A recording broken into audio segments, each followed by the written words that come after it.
Wuthering Heights by Emily Brontë is a dark, passionate tale of love, revenge, and the devastating consequences of obsession. Set against the haunting backdrop of the Yorkshire moors, the story revolves around two neighboring estates, Wuthering Heights and Thrushcross Grange, and the entangled fates of two generations of the Earnshaw and Linton families. The novel begins when Mr. Earnshaw, the master of Wuthering Heights, brings home a mysterious orphan boy named Heathcliff, whom he raises alongside his own children, Catherine and Hindley. Catherine and Heathcliff form a fierce, almost primal bond, while Hindley grows increasingly resentful of the outsider, especially after their father's death. As the children mature, Catherine becomes drawn to the refinement and stability offered by the neighboring Lintons. Despite her deep love for Heathcliff, she marries Edgar Linton, believing it would be degrading to marry someone of Heathcliff's lower status. Heartbroken and humiliated, Heathcliff disappears only to return years later, wealthy, hardened, and consumed by a thirst for vengeance. Heathcliff begins to exact his revenge, manipulating and degrading Hindley, marrying Edgar's sister Isabella to wound Catherine, and slowly taking control of both Wuthering Heights and Thrushcross Grange. His obsession with retribution poisons not only his own life, but the lives of those around him. The second half of the novel shifts focus to the next generation. Cathy, the daughter of Catherine and Edgar Linton, Heathcliff and Isabella's frail son, and Hareton, Hindley's neglected son.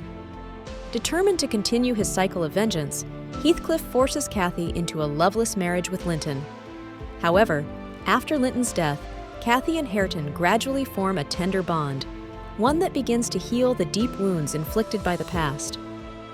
Haunted by visions of Catherine, Heathcliff eventually dies, perhaps of despair, or a supernatural longing to reunite with his lost love. In the end, Cathy and Hareton plan to marry and leave Wuthering Heights behind, offering a rare glimpse of hope and closure in a narrative otherwise steeped in sorrow. The moral lessons of Wuthering Heights are layered, profound, and often bittersweet. Obsession is not love. The intense connection between Heathcliff and Catherine is often mistaken for romance, but it is ultimately toxic. Their love, rooted in pride and possession, destroys rather than uplifts.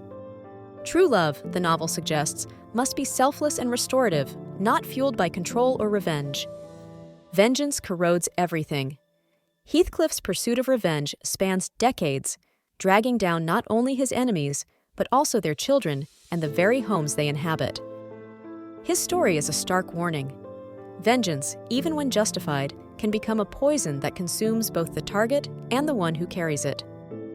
The cycle of pain can be broken. While the first generation is marked by emotional violence and loss, the second generation, Cathy and Hareton, offers redemption.